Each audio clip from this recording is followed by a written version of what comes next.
오늘은 허운 스님의 제자이신 관정 스님의 양력과 6년 5개월 동안 선정산매에 들어 극락세계 구품연화를 참관한 것까지 나누어서 영상 제작하여 올려드리도록 하겠습니다. 지하 세계 산발라와 수많은 외계 문명의 정보들이 유튜브를 통해 소개되고 있음에도 일반인들은 긴가민가 하지요. 극락이나 지옥은 말할 것도 없지요. 하지만 수행자들은 선정이나 의식의 확장을 통해 명상 중 다양한 체험을 하기에 극락 체험을 보다 잘 이해하리라 봅니다. 이 세상은 영원히 지나가는 다리라고 하네요. 지금 내가 지나가는 다리에서 무엇을 하고 있는지가 다리 건너 세계를 결정한다고 하네요. 자, 그럼 스님의 다리 건너 세계 구경 좀 하시죠. 관정 큰 스님께서는 1962년에서 67년까지 곡건성 선유현 맥사 암사에서 주지로 계시면서 항상 절 뒤쪽에 있는 미륵동에서 좌선 수행을 하셨는데, 당시 큰 스님께서 한번 자리에 앉으시면 보통 2 내지 3일에서 길게는 일주일까지도 선정에 들어갔으며, 이때의 경지는 비상 비비상천인 28천까지는 이르렀으나 아직 3계를 해탈하시지는 못했다. 관세음보살님의 인도로 극락세계에 가시기 전까지는 허운 스승님의 가르침대로 염부라는 놈이 누구인고라는 화두를 들고 오직 화두선 수행을 하셨다고 합니다. 그래서 화두 수행을 하던 당시에는 정토종의 염부라는 스님들을 보시면 오히려 왜 화두를 들지 않고 염부를 하는가 하고 속으로 못마땅해 할 정도였다. 큰 스님께서 1967년 10월 25일 맥사 암사에 있는 미륵동에서 7일간 선정에 들어갔는데, 선정 중에 누군가 부르는 소리를 듣고 일어나 밖으로 나와 비몽사몽간에 약 100km 정도 떨어진 덕화현 상용부근에 이르러 관세음보살님의 화신이신 원관 노스님을 만나게 되었고, 함께 구선산 미륵동을 향하여 갔는데, 미륵동 근처에 이르렀을 때부터 그곳이 인간 세계가 아닌 전혀 다른 세계로 바뀌어 버렸고, 이때부터 관세음보살님의 이끌림을 받아 서방정토 극락세계인 구품연화의 각 경계를 참관하시고 다시 인간 세계로 돌아오시게 됐으며, 큰 스님의 느낌으로는 단지 하루 정도로 느껴지셨지만 실제로는 6년 5개월이라는 시간이 흘러버렸다. 천상의 하루는 인간 세상의 수십 년이라고 합니다. 비록 우주법계에서는 한 공간이라고 할 수 있지만 범부는 성자의 세계인 아라한의 경계를 알지 못하고, 아라한은 보살의 경계를 알지 못하며, 보살은 부처님의 경계를 알지 못하는 것과 같기 때문에 조금이라도 불교를 배운 사람이라면 모두 능히 이해할 수 있을 것이라 생각합니다. 그 당시 큰 스님께서 갑자기 맥사 암사에서 사라진 것을 발견하고 절의 사부대 중이 함께 수색 작업을 폈는데, 모든 운거산을 찾아도 스님을 발견할 수 없었다고 합니다. 많은 사람들은 큰 스님께서 이미 업이 다하여 육신등공으로 왕생했을 거라고 하면서 비통한 마음을 금하지 못했다고 합니다. 그런데 1974년 어느 날 큰 스님께서 갑자기 맥사 암사에 나타나시자 모든 사람들이 깜짝 놀라 동시에 소리를 지르면서 큰 스님을 보고 처음에는 귀신이 아닌가 하고 생각했다가, 나중에 모든 정황을 알게 된 사람들은 기쁨을 감추지 못하였고, 이 소식을 듣고 달려온 도반 스님들과 밤새워 이야기꽃을 피웠다고 합니다. 큰 스님께서는 관세음보살님의 인도로 아라한동까지는 직접 육신을 가지고 가셨으며, 아라한님들이 머무는 세계에서 육신을 놓아두신 채 의식이 빠져나와 관세음보살님과 함께 도리천, 도솔천을 거쳐 극락세계의 모든 과정을 경험하셨는데, 이것은 결코 꿈에서 본 경계도 아니고 착각이나 환상은 더욱 아닌 것입니다. 큰 스님처럼 득도하신 분이 망언을 하실 이유는 절대 없으며 또한 망언을 할 필요도 없습니다. 바꾸어 말하면 큰 스님께서 경험하신 모든 경계는 단순히 선정 중에서 볼 수 있는 경계와는 다르고, 만일 단순한 선정 가운데서 본 경계라면 능히 표출해 낼 수도 없었을 것입니다. 큰 스님께서는 오직 아미타 부처님과 관세음 보살님의 뜻을 받들었기 때문에 비로소 극락세계의 갖가지 경계 중 보고들은 모든 일들을 공개할 수 있었던 것입니다. 살아있는 부처님으로 추앙받고 계신 관정 큰 스님께서 관세음 보살님의 가피력으로 서방정토인 극락세계 구푸면화를 참관하시고 극락세계에서 말법시대 중생들을 위하여 보다 쉽고 보다 빠르게 성불성도할 수 있는 가르침인 정토선을 전수받아 널리 법을 펴라는 아미타 부처님의 부촉을 받으시고 다시 이 사바세계에 돌아오신 실제 이야기입니다. 무릇 불법을 배운 사람이라면 누구나 다 알고 있듯이 거짓을 말하는 사람은 반드시 무간지옥에 떨어져 한량없는 세월을 고통 속에서 몸부림치게 된다는 것을 알 것이며, 이런 까닭에 큰 스님께서도 극락세계에 다녀오신 내용을 설명하시는 것이 결코 거짓이 아니며 또한 거짓말을 할 필요도 없는 것입니다. 그리고 이러한 내용은 설사 꾸며서 만들어내려 해도 만들어낼 수 있는 것이 아니란 것을 도를 이룬 분이라면 다 알 수 있을 것입니다. 왜냐하면 만약 도를 이루신 분이라면 어느 누구든지 선정 가운데서라도 극락세계와 시방의 모든 불국토를 볼 수도 있고 부처님의 설법을 들을 수도 있기 때문에 이 내용이 거짓이 아니라는 것을 오히려 증명해 줄 수 있는 것입니다. 그리고 또한 이 일은 3계의 모든 선신과 천룡팔부의 호법신장 그리고 모든 불보살님께서 증명하시는 일이기도 한 것입니다. 불자라면 모두가 다 알다시피 우리 인간들이 살고 있는 사바세계 외에도 이 극락세계는 아득한 과거 무수겁 전부터 이미 존재하고 있었는데, 부처님께서 말씀하신 무량수경과 관무량수경, 아미타경의 정토 3부경은 모두 극락세계에 관한 가르침입니다. 그리고 이 극락세계가 모두 실제로 존재한다는 것을 관정 큰 스님께서는 우리들에게 증언해 주셨습니다.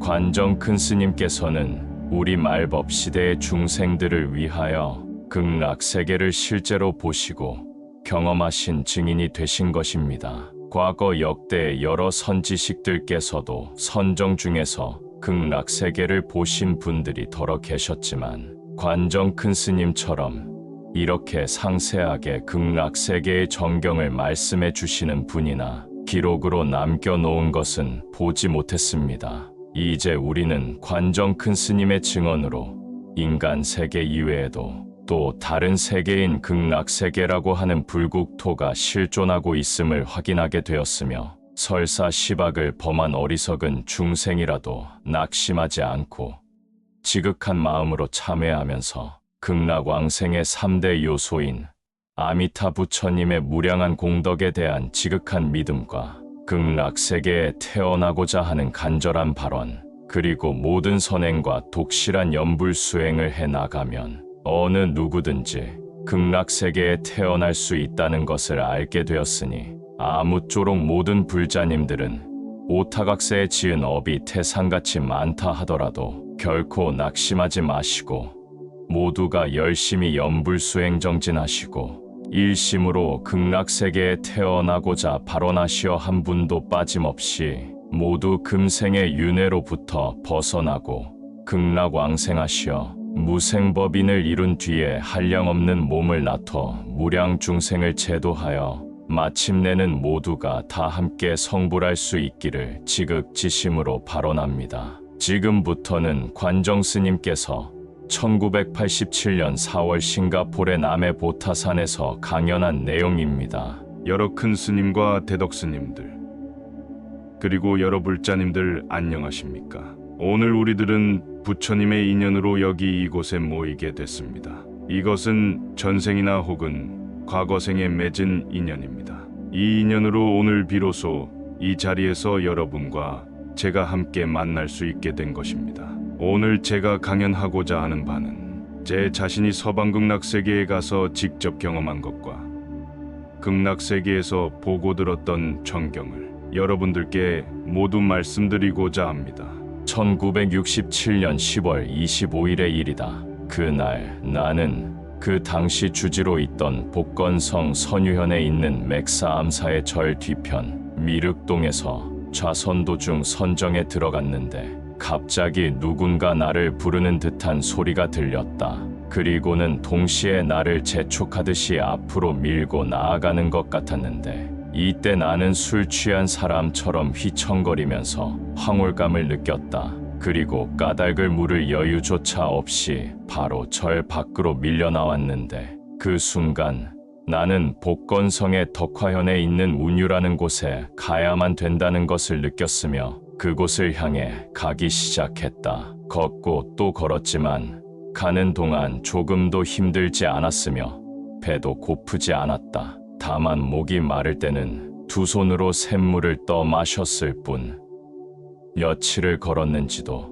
알 수 없었다. 길을 가는 동안에는 휴식도 취하지 않았고 잠도 자지 않았으며 기억나는 것은 밝은 대낮만 계속된다는 것이었다. 그때는 바로 중국 문화대혁명이 진행되던 시기였는데 당시 내가 덕화현을 지나 상용의 구선산이 얼마 멀지 않은 곳에 도착했을 때 정신이 갑자기 맑아지기 시작하는 것을 느꼈다. 그때 나는 길을 가던 행인이 오늘은 10월 25일이라고 말하는 것을 들었는데 문화혁명 시기에는 지방마다 혼란스러웠기 때문에 사람들은 길을 가려면 밤을 자주 이용했으며 나도 예외는 아니었다. 내 기억으로는 아마 그 이튿날 새벽 3시쯤 되었을 무렵이었던 것 같다. 길을 가고 있는 도중에 나는 한 분의 나이 드신 노스님을 만났는데 나중에 그 분이 관세음 보살님의 화신임을 알게 되었다. 그 분의 옷차림이 나와 똑같아서 우리들은 예전부터 알고 있는 사이는 아니었지만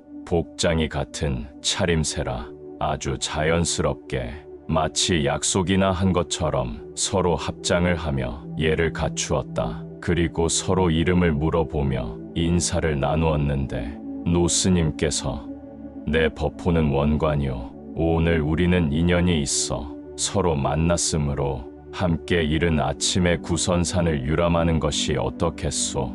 하고 말씀하시기에 마침 같은 길을 걷고 있었으므로 나는 머리를 끄덕이며 동의하였다. 그리하여 우리는 나란히 이야기를 하며 걸었는데 그 분께서는 나의 오랜 과거 전생을 훤히 꿰뚫어 보는 듯하였으며 마치 어떤 신화라도 얘기하는 것처럼 나의 전생에 대해 말했다. 즉 내가 어느 시대에는 어느 곳에서 언제 어떻게 태어났으며 어느 생에는 어디에 태어났는지를 모두 다 말씀해 주셨고 인과에 관해서도 많은 말씀을 해 주셨다. 그런데 아주 이상하게도 나는 그 분께서 말씀해 주시는 한마디 한마디에 모든 내용을 완벽하게 다 기억할 수 있었다. 7년 후 제자들은 관정 큰 스님의 전생 이야기에 의거하여 각지로 조사를 해보니 전생에 실제로 매 생애마다 그런 사람이 있었으며 시간과 장소도 모두 일치했고 모두 스님과 관련이 있었다. 큰 스님께서는 여러 생 동안 출가를 하여 스님으로 살아가셨지만 그러나 어느 한 생에는 제가자인 거사로서 살았는데 그때는 청조의 강의 시대였으며 살았던 곳은 복건성 상용방계격촌이었고 이름은 정원사로 6남 2녀를 낳았는데 그중 한 사람이 진사 벼슬을 했으며 주소와 시간, 묘지 등을 조사해 보니 모두가 실제인 것이 확인되었다. 그리고 당시 정원사로 살았을 적에 자신이 땅에 묻어두었던 물건들을 현재의 후손인 정수견 거사의 집 울타리 안에서 찾아냈으며 현재 정신의 후손들은 121가구에 450여 명이나 된다고 한다. 이 이야기를 하다 보니 어느덧 복건성에서 제일 높은 산인 구선산에 이르렀다. 이 산 위에는 미륵동이라고 불리는 하나의 큰 동굴이 있었는데 이곳은 우리가 가장 먼저 가고자 하는 곳이었다. 그러나 우리가 구선산에 도달하여 산을 절반쯤 올라갔을 때 아주 기이한 현상이 눈앞에 펼쳐졌다. 눈앞의 길이 갑자기 변해버리는 것을 볼 수 있었으며 이미 변해버린 그 길은 더 이상 예전에 있던 구선산의 길이 아니었던 것이다. 그 길은 돌을 깎아서 만든 길이었으며 은은한 빛을 발하는 것이 아주 특이했다. 산의 끝에 도착해 눈을 들어보니 예전에 있던 미륵동은 이미 온데 간데 없고 전혀 다른 하나의 세상에 오게 된 것이었다. 눈앞에 펼쳐진 이제껏 전혀 보지 못한 그 큰 절은 장엄함과 화려함이 북경의 어느 고궁보다도 훨씬 뛰어나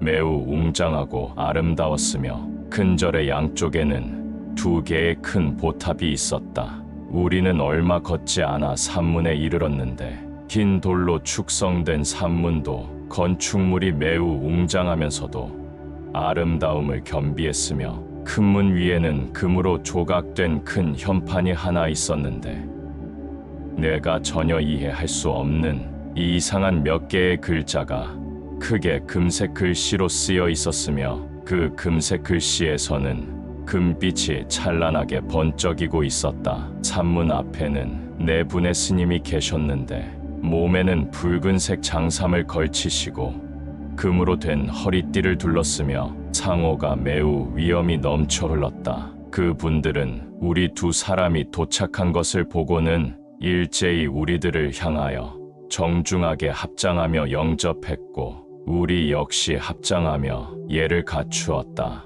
이때 나는 마음속으로 이곳 스님들의 옷이나 장식은 내가 지금까지 보지 못했던 것이니 아마도 라마승이겠구나라는 생각이 들었다. 그들은 모두 웃음을 머금은 채 오신 것을 환영합니다 라고 말하며 우리들을 안내했다. 산문 안으로 들어가 몇 개의 법당을 지났는데 매우 이상하게도 이곳의 건축물들은 모두 빛을 발하고 있었으며 건물 모두가 웅장하고 화려하여 아주 장관이었다. 우리들이 법당으로 들어갔을 때 법당 안에는 향과 꽃, 등불, 과일 등 10여 가지 공약물이 놓여 있었으며 창문을 통해서는 넓은 뜰의 보탑과 법당 등의 건축물을 볼 수 있었다. 긴 회랑의 양쪽으로는 이름을 알 수도 없고 색깔도 각기 다른 여러 가지 이상한 꽃과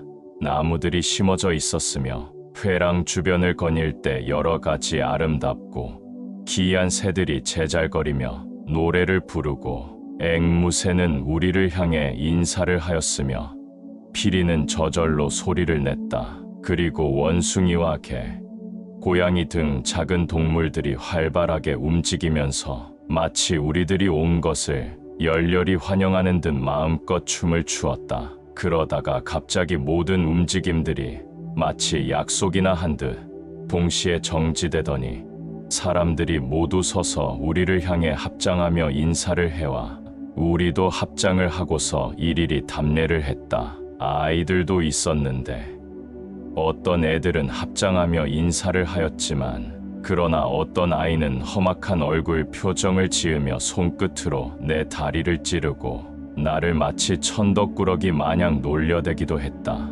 그리고 다시 벼랑간 활발하게 움직이는 소리가 멀리서부터 점차 들려오더니 우리들의 경쾌한 걸음과 한 박자 한 박자 딱딱 들어맞았다. 나는 다시 기분이 좋아져서 흥겨운 마음으로 앞으로 걸어가다가 갑자기 회랑의 앞면에 있는 높은 벽 앞에 이르렀는데 이 벽은 일반적인 벽이 아니라 마음까지도 비춰볼 수 있는 마치 하나의 커다란 거울과 같았다. 이때 내가 거울벽 앞에 서서 스스로 자신의 신체와 의복 그리고 깨끗하지 못한 마음 등 모든 것을 비춰보니 내 자신이 마음속으로 수치스러움과 불안한 마음을 일으키고 있는 것들이 모두 그대로 비춰졌다. 나는 비로소 조금 전 아이들이 나를 비웃으며 놀려대던 이유를 알게 되었다. 원관 노스님께서는 내 마음을 훤히 다 보시고 나를 위로하시며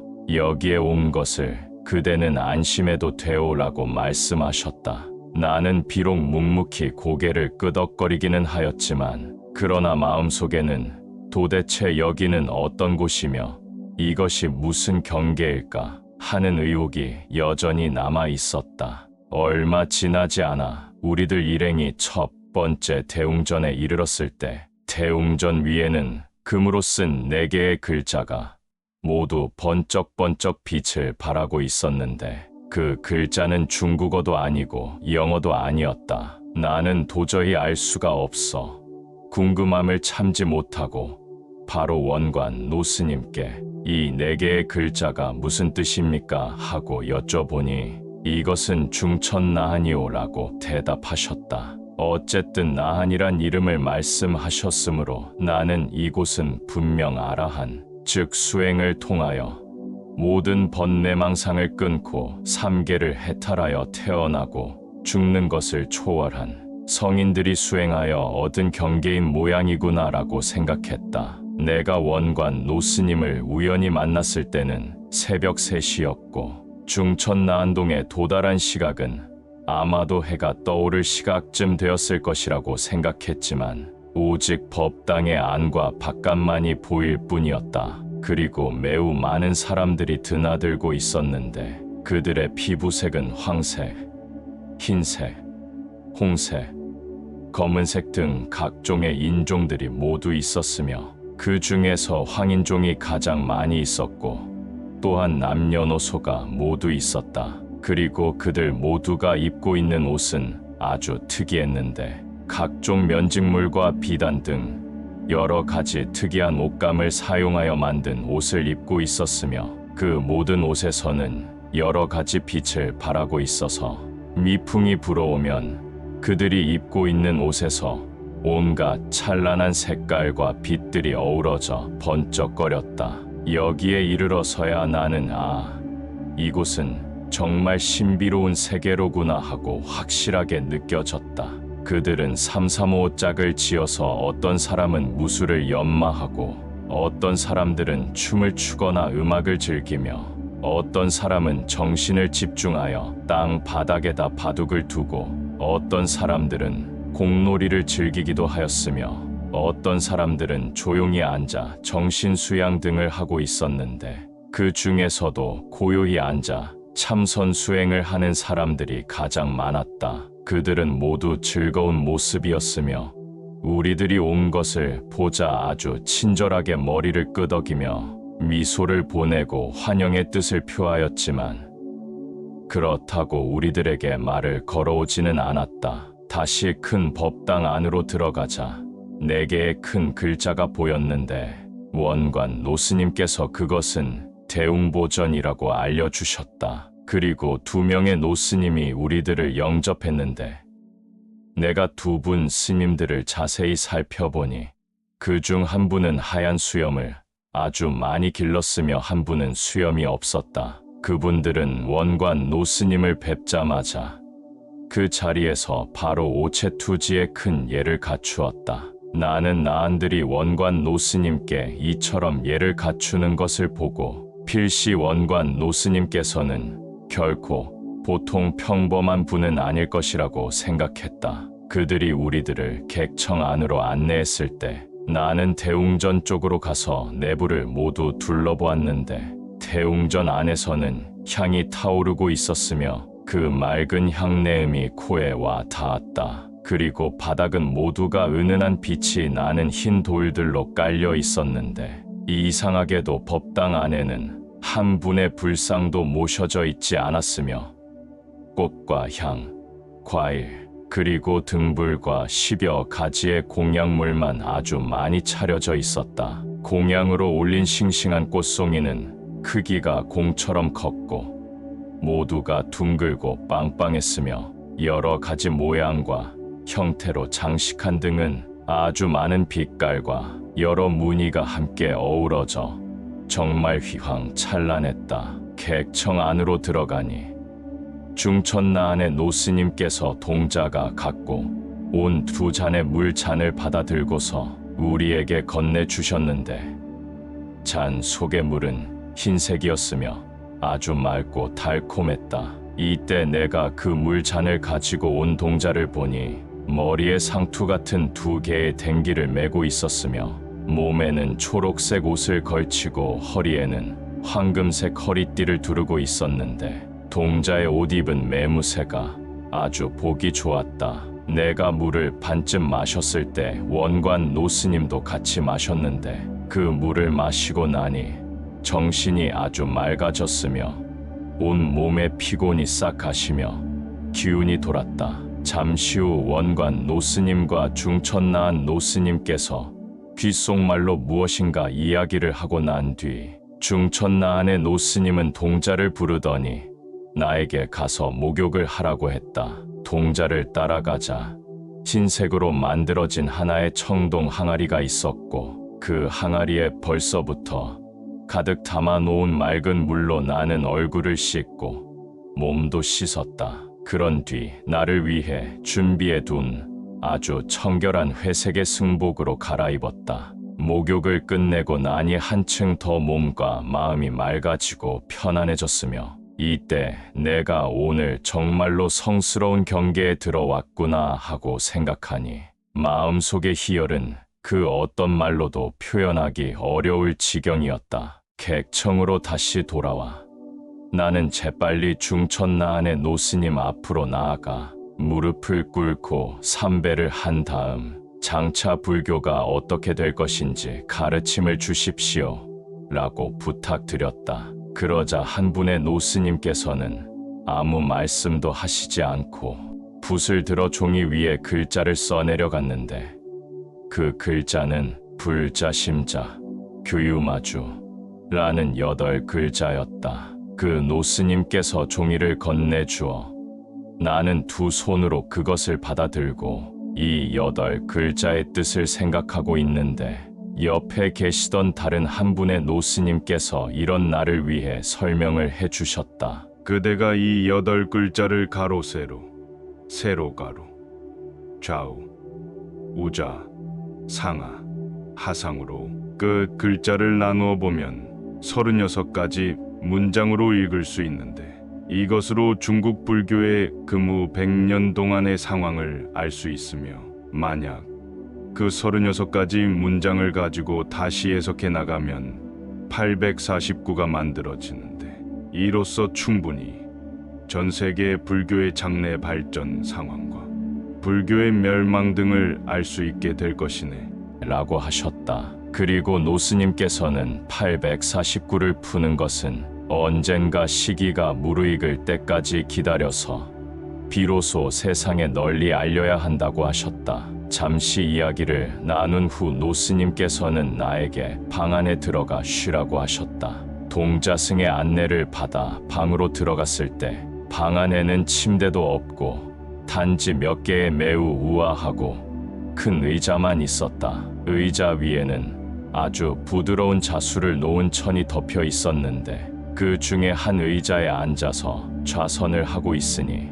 온 몸이 곧바로 그 무엇과도 비교할 수 없을 만큼 편안해졌으며 날아갈 듯이 가벼워지는 느낌이 들면서 스스로 몸이 어디에 있는지를 알 수 없었다. 얼마 지나지 않아 원관 노스님께서 나를 부르는 소리가 들려 곧 바로 의자에서 내려와 방 밖으로 나갔는데 온 몸이 가볍고 편안한 경안의 경지에 들어갔다. 그런데 내가 방을 나올 때 한 분의 스님이 의자에 앉아 있는 것을 보았는데 나중에 인간 세계에 돌아온 뒤 다시 가만히 생각해보니 그 의자 위에 앉아 있었던 스님은 바로 나 자신이 본래 가지고 갔던 육신이었던 것 같다. 이 이상이 나안동까지의 체험이고 다음 영상은 도솔천 체험으로 이어지겠습니다. 오늘도 시청해주신 모든 분께 감사드립니다.